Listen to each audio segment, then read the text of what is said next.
Hey everyone, it's me, Kaylin. Welcome back to my channel. As you can see in the title, I have been sick for months.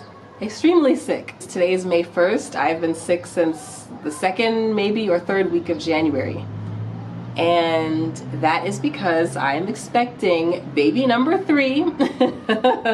To my shock, to everyone's shock, that is what's happening. I found out, or we found out, maybe around December 31st, like New Year's Eve, and it was a total shock. I'm just gonna say that. It was not expected. We were done, you know, we had a boy and a girl. I turned 40 in September of 2023, and I was like, okay, it's fine. I was like, okay, you know, it's enough. Although I kind of have played around and romanticized the idea of having 3 kids. Number one, I just feel like my daughter's pregnancy, the last 3 years of my daughter's life went by so quickly. She was born in January 2021. And I think those years, like 2020, 2021, 2022, like they're all just kind of like a blur. And sometimes I just think to myself, like, God, like she, you know, it all happened so fast, like, and that's it. Like, I don't, you know, I'm not gonna experience like those years again. It's just a little bit of a yearning, like just to go through it one more time maybe. And number two, oh, these flies. And number two, I've always kind of envied people with larger families, just because my family is like very far away, a bit on the smaller side. Everybody's kind of in their own like little nucleus, and or deceased. Like like unfortunately, you know, my mother has passed away, and so I think like I've kind of started wanting to fill in like the space. And so the idea of having a slightly larger family was I started cozying up to it. I was like, that could be really cozy, like having 3 kids. But I was done. Why was I done? Because I have horrific first and second trimesters, particularly like the first 4 to 5 months. I have something called Hyperemesis gravidarum, which is severe nausea and vomiting in pregnancy. I will link some resources in the comment section about it for women that are going through that. If you're having severe nausea that you cannot function, you feel like you can't get out of bed to perform basic things like brushing your teeth, or taking a shower, or opening your eyes. If you are vomiting uncontrollably, that is not morning sickness. Don't let anybody, you know, mislabel it. That is something totally different, and you need help.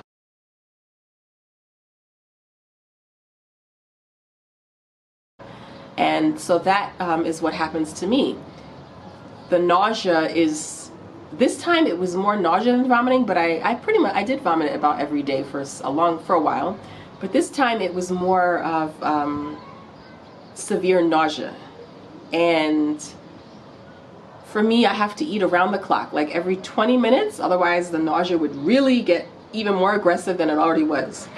Which is weird, because when you're nauseous, you don't feel like eating. But then if you don't eat, then you get more nauseous. And that's some weird life hack that I stumbled upon years ago at the end of the first trimester pregnancy with my son, who's now who's 8 years old.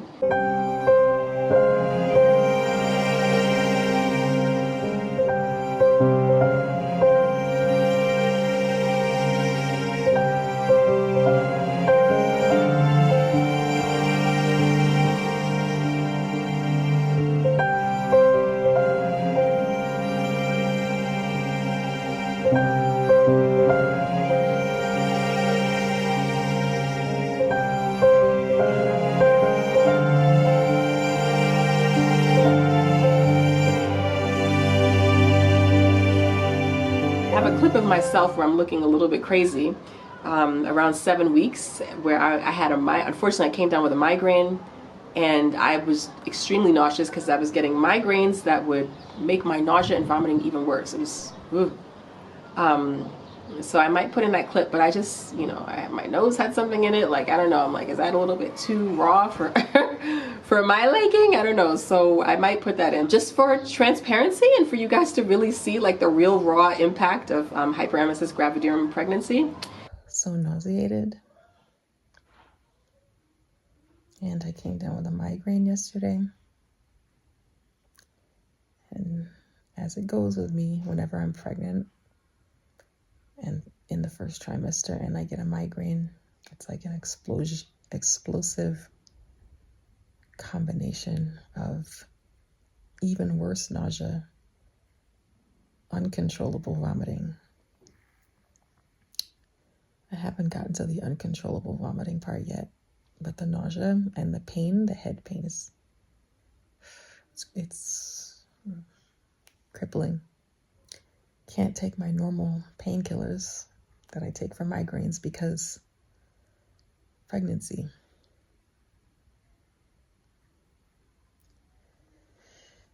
Oh, God. And the sad part is that I'm only 7 weeks pregnant. So this is only the beginning. It's very daunting and depressing to think about, because it's like I have a long way to go before I'm hopefully out of this hyperemesis gravidarum, severe pregnancy, nausea, and vomiting phase. Last night was the first night that I actually vomited. Oh, God. I just took a nausea pill. It's not really working much. Yeah, only 6 weeks, 7 weeks, so I'm screwed. My daughter is in the sitting room playing with the dollhouse that she got for Christmas. It has some electronic features, and I couldn't figure out how to get them to work since Christmas. I thought it was malfunctioned or defective. And then yesterday, Lance randomly figured it out. There's a switch underneath the second floor of the dollhouse that you have to turn on. Then the little electronic buttons work, so she's actually really occupied with that. Her birthday is tomorrow, January 25th. Today was supposed to be the day I was going to go out and buy gifts for her. That's not going to happen because I'm too sick. My husband did order a birthday cake for her. She's turning 3. Oh, God. If you're a woman that hasn't gone through hyperemesis gravidarum, then you wouldn't understand the debilitating nature, the emotional component, the mental health component, the isolation, the loneliness, and the crippling nausea, and sometimes unstoppable vomiting. So just because you know someone that's been pregnant, if you meet someone that says they're having a hard time with first trimester nausea and vomiting, believe them, because there are 2 different types of pregnancies that you can have in the first trimester. Hold on, okay? I'm coming. Hold on. You coming? You this. There's something in my nose. I'm embarrassed, but whatever. This is real, raw, unfiltered. So yeah, there's 2 different types of levels. There's morning sickness, which can be, I know, any time of the day. And then there's hyperemesis gravidarum, which is what I have, which is severe nausea, severe vomiting, debilitating, crippling. And it's for months. So you can imagine the emotional, the emotional component to that, especially if you're abroad, but even if you're at home, it is extremely emotionally destructive. And there isn't much that they do. This is a type of thing that most women don't respond much to medications. I don't know why. If you are dealing with this, join the Hyperemesis Gravidarum Facebook group. It's a wonderful support group where you can feel heard and communicate with other women. See that you're not alone. It's not just you. During my first pregnancy, I felt so alone. I had no idea about any of this, and I felt like it was just me, What's wrong with me? So that is what I've been dealing with. And, if you don't know what that is, or if you come across a pregnant woman that is expressing fear about a pregnancy, it's like, let's normalize women not being excited about pregnancy. Because the moment that I found out, I was terrified. My husband was even terrified. because he knows how my first 2 pregnancies went with this issue of severe nausea and vomiting. We were scared because how am I going to like when he's at work or he's traveling, how am I going to function? How am I going to, and now we have a 3-year-old, we have a toddler, and we have my son who is 9. You know, he's a bit easier to deal with because he's older, but the toddler. So we were terrified. Particularly me, I was scared out of my wits. So I'm saying, when you meet a woman that is not excited about being pregnant, because it robs you of your ability to enjoy a large portion of your pregnancy. It totally steals that away. Or when you meet a woman that is maybe going through depression, that is feeling isolated, or a woman that is just not excited about being pregnant, or just feels hard, just doesn't feel good. Like, it's so important not to minimize or gaslight or toxic positivity it, or brush it off, or compare it to your pregnancy experience or who you know, because this is a condition that is so debilitating. Like I said, it robs you of your ability to appreciate and enjoy your pregnancy. It generally lasts well beyond the first trimester. So that's another misconception. Don't tell women that, you know, it'll be over at 13 weeks. That is absolutely not true. That's not the way hyperemesis gravidarum works. I am getting over a head cold that I got from my son. So if I sound weird, that's why. But it's not something. Okay, Shelva, let me finish, okay? Yeah, it's not. My daughter's like creeping up on me like a spook. Yeah, it's something that does not. It completely brings your life to a halt. It's that severe. I've seen people say, like, try to describe it as, imagine having food poisoning for several months of your life. Day in, day out, 24/7, day and night. Yeah, it is kind of like that. I really haven't had food poisoning, as knock on wood, but it's bad, and it's all consuming, and it disrupts your life. It snatches away your ability to parent, to work, to take care of yourself, to interact with other people, to go out. It is extremely, extremely isolating. It snatches away your mental health. It's really not a joke. And so that is what I've been dealing with. And if you come across a pregnant woman that is talking about nausea and vomiting, don't, brush her off as, oh, that's just morning sickness and it'll be over. That's not what hyperemesis gravidarum is. And there was some groundbreaking research just late last year. They finally figured out a cause of what it's caused by, and it has to do with a hormone.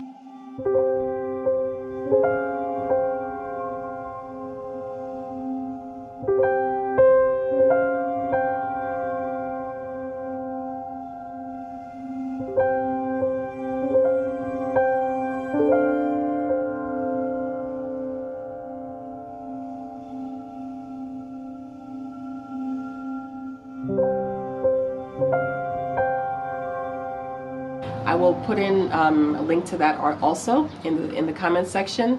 Unfortunately for me, they just haven't come out with the remedy yet, so I can't benefit from the solution when they do get that. But it is amazing, and it makes me feel good for so many women, because it's like, number one, we're actually really heard. Like, this is a thing, and there's a specific cause. And number two, in the future, at some point, so many women will actually be able to maybe enjoy their pregnancies.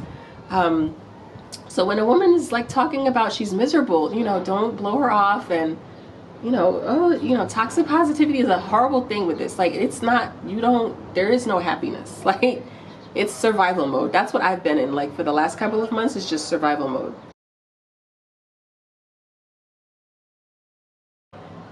My mother-in-law had to come visit to stay with and to help, and although there is like a bit of a language barrier between her and I,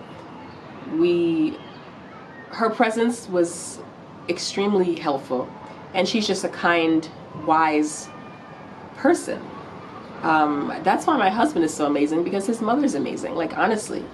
And that really helped me. She stayed for over a month, and it was also really nice for her to be around my daughter and my son, like her grandkids, because they had not spent much time with her, and so it automatically exposed them deeper to the culture of my husband's tribe, the language, just little things.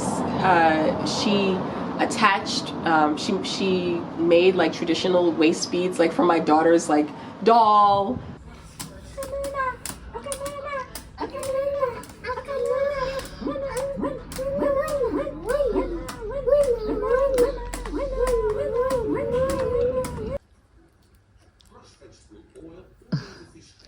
Cuckoo's giving you your waist beads?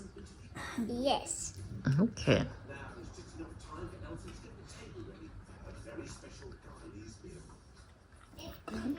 I like my waist beads. Okay. Hold on, you gotta go close. She taught my daughter like words, like in their language. Omo. Omuse. Omose. Omuse.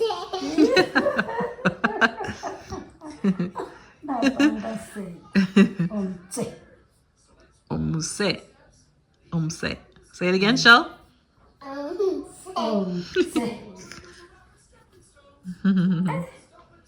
And a lot of the time my son was at school, so he didn't get as much of it, but my daughter and my mother-in-law, they clicked. Despite my daughter only being 3, they really clicked.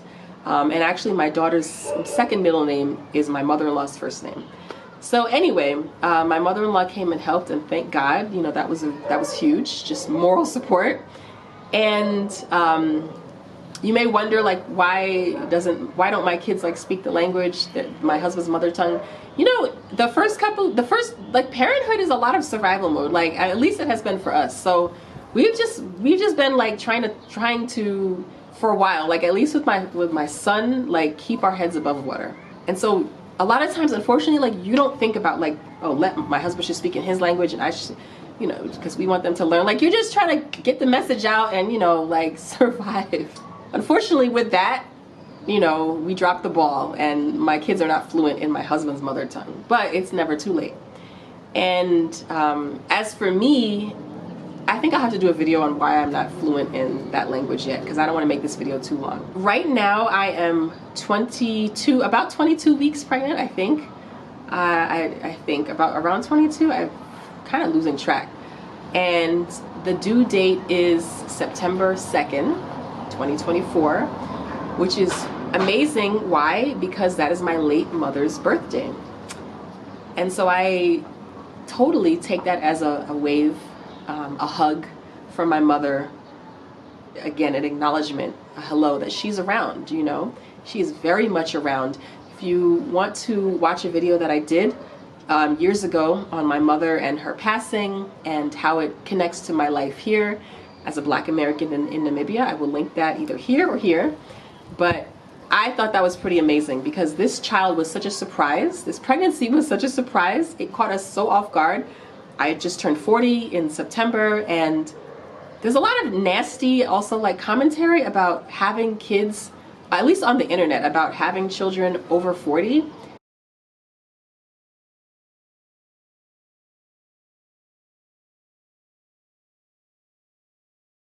I just feel like my mother's, the due date was like, you know, being her birthday was just like reassurance, like, Kaylin, you know, this is so much bigger than any little silly earth conversation. Like, don't even worry about that chatter. Like, who cares, you know? Like, this is way, way bigger, you know?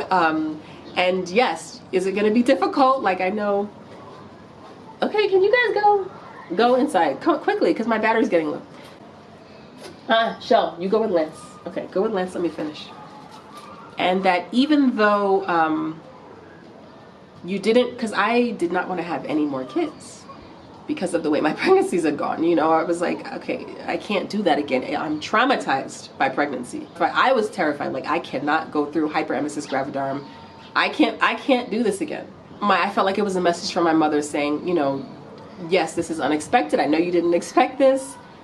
For valid reasons, real health reasons, real trauma reasons, and you know, whatever ideas you had about turning 40 and that was it, it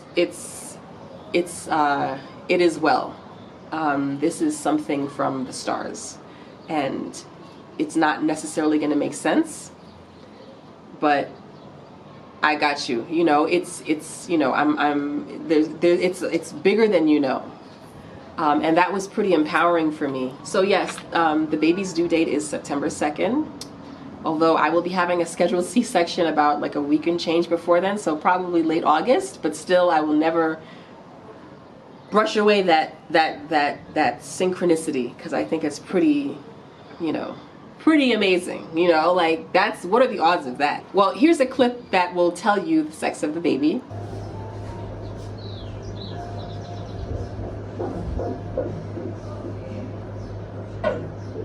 Oof, we are jumping too much. We wanna see the sex of this baby. Oh my goodness, we are not shy to show. These crown jewels. You can see there's a definite 100% boy, not a maybe boy. Okay guys, yes, I am having another boy. So this is another son of the soil on his way. I have always felt like it was a boy, although the idea of a girl was exciting for me, just because I'm like a really feminine Virgo, let me say that. And as was my mother, feminine, very feminine Virgo.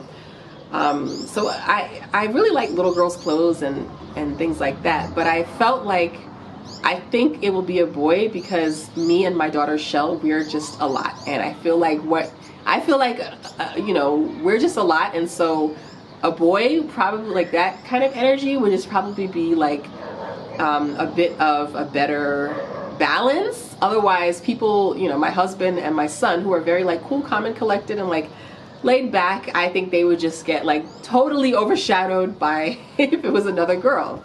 And I was right, it was a boy. I was like, yeah, I feel like that's, you know, that's a bit better for balancing the scale, because my daughter and I are just we're really strong-willed women. Oh, so let me show you my 22 week bump. Okay, here it is.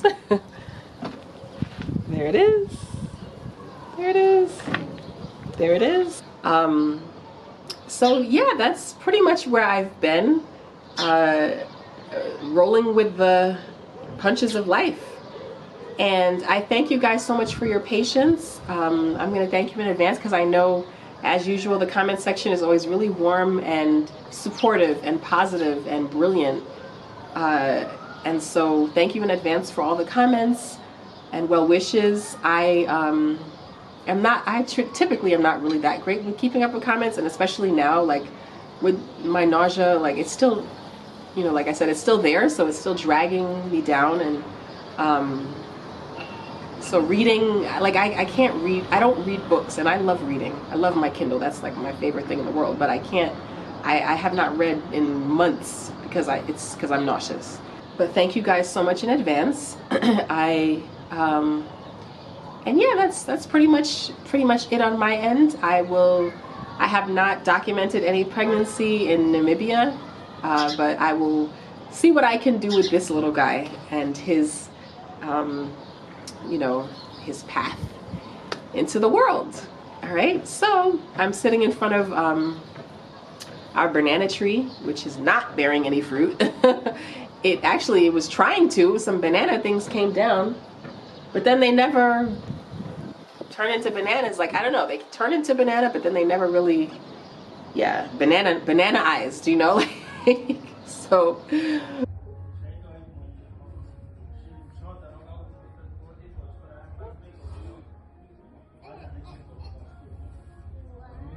yeah, we're gonna hope better, because now the winter is coming. It gets cold in the night here, like 30s Fahrenheit, 30 degrees Fahrenheit, that temperature range, and then the tree, you know, kind of dies off until the summer starts again. But anyway, stay tuned, and thank you so much for watching. The sun is getting ready to set, so I will talk to you guys soon. Until next time.